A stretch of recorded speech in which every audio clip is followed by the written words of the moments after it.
All right, ladies. So we're gonna be answering some of your questions. We might just start calling this the Pillow Talk Hour, Father Alex. I'm gonna be answering some of your questions online that you guys asked. So let's begin this. And if you guys want one-on-one coaching, go to mindfulattraction.org.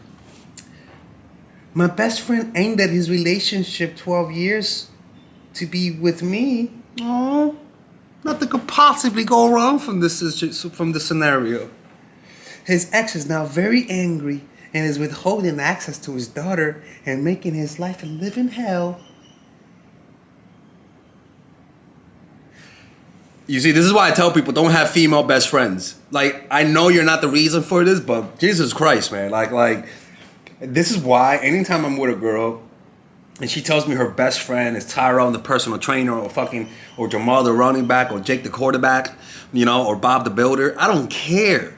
Why are you best friends with a dude who could bang you any moment in time? Like, it's like, yeah, call me insecure, all right? Like, but it's just, to me, it's not something that it just creates more problems than solves things, Like, He has completely emotionally shut down and is now saying he can't be with me because he can't cope with being in a relationship now.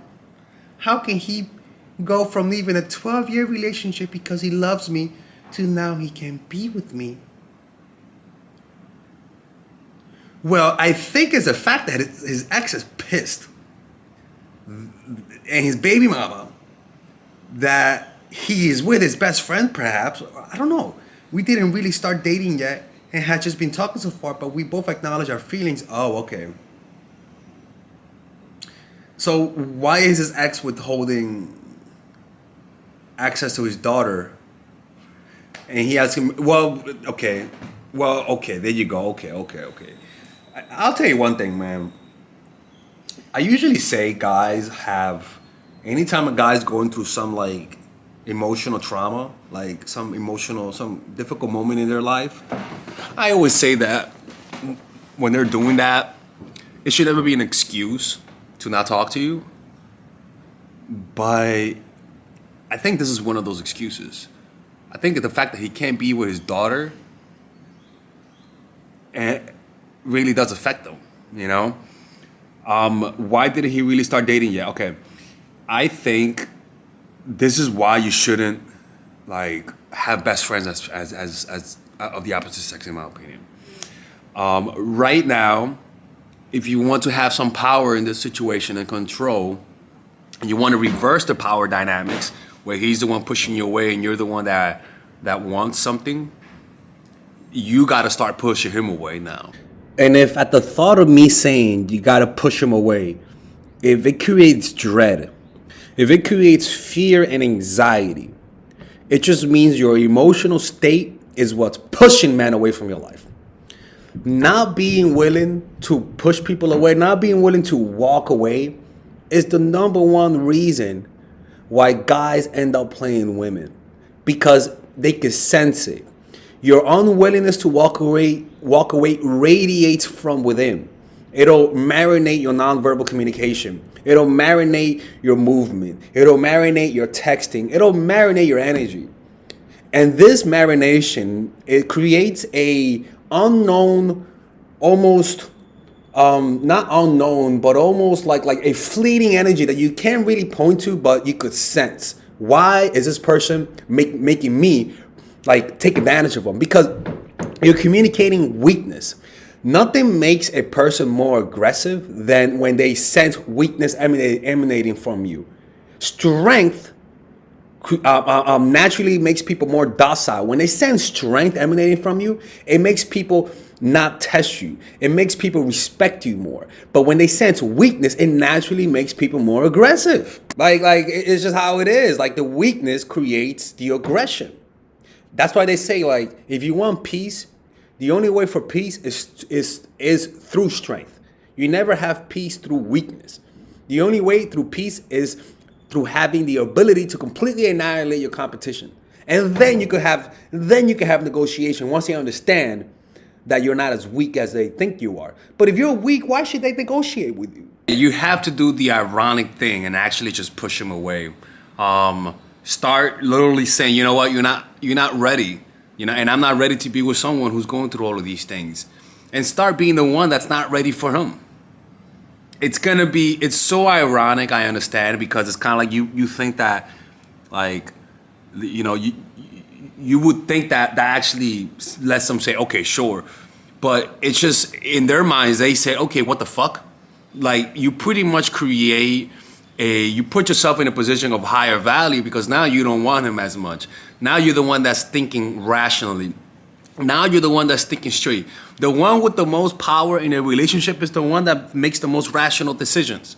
The one with the least power is the one who is unable to make the rational decisions. Get rational on him, and all of a sudden you're going to notice that this guy's going to start looking at you a different way. This is that phenomenon that when somebody breaks up with us, we notice that they start acting cold. Like, it's like they treat us like they don't even know us.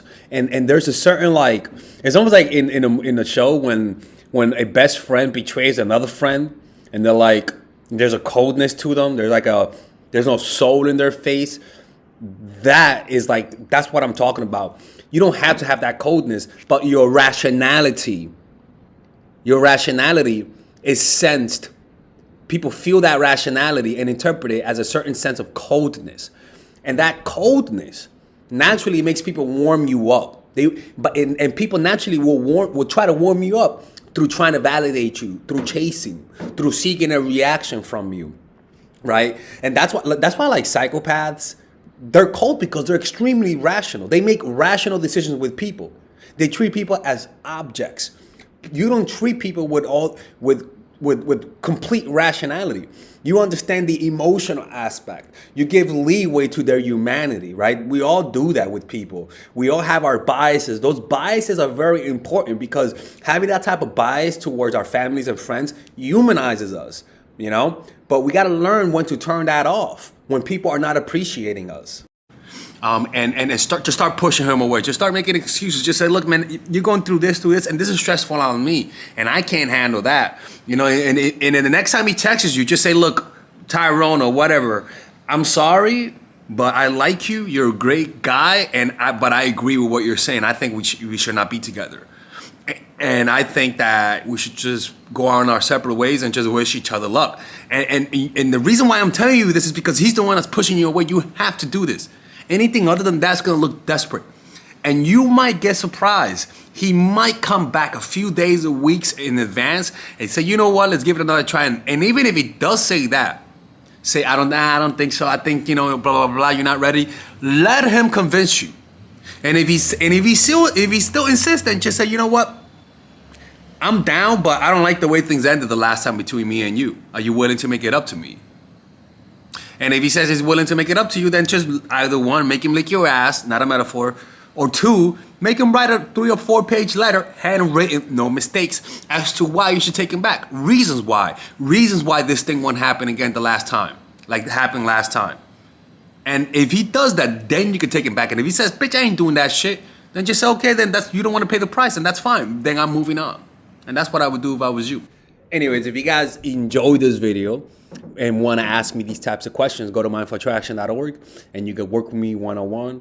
All right, ladies and gentlemen, if you guys ever want to learn how to use your feminine energy to influence people, learn how to use your masculine energy to become more assertive, and also learn how to blend both energies to improve your dating life, your spiritual life, honestly, your relationship life, your family life, your career life, this is the course for you. If I had to make a course for my nieces, I have 2 nieces, one is 19 and one is 15.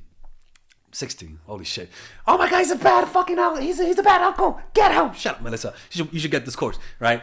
And this is the course that I will make for them. So, for example, watch the curriculum, right? In the first week, we're going to be showing you how to establish a strong masculine foundation without letting it hurt your feminine energy.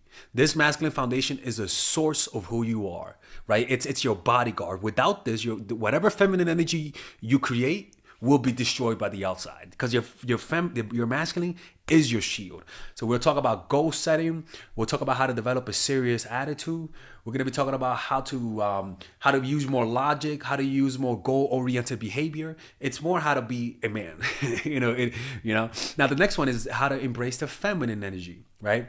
This one will teach you about how to minimize excessive masculine traits, developing self-awareness, healing abundant feminine energy, regulating your emotion, mastering voice qualities and facial expressions, surrendering control, and allowing pain to be felt. This is honestly, this will supercharge, like Kaioken, your masculine energy. After that, we have femininity in the workplace and how to be feminine in the workplace without letting people take advantage of you, and the nuances of how women of power should behave versus women who are subordinates in the workplace, and even the dress code. This is based on psychology, people. It's kind of insane. I'm actually excited about this one. The next week, we talk about navigating the labyrinth of male and female friendship. And this, a lot of women find confusing, so we talk about that. And how to identify envious friends, how to identify the good friends, how to keep male friends, and how to keep female friends. Week 5, we talk about how to release the burden of the past and stop and destroy mental projections. This is actually really powerful. And then week 6, we talk about how to increase your observational power so that you can read people better. And we have a bunch of bonuses. The course starts at $99, and you guys can pre-order the course today at $69 before it goes out. If you're watching this, most likely I'm in the meditation retreat, so most likely I will be praying for all of you guys.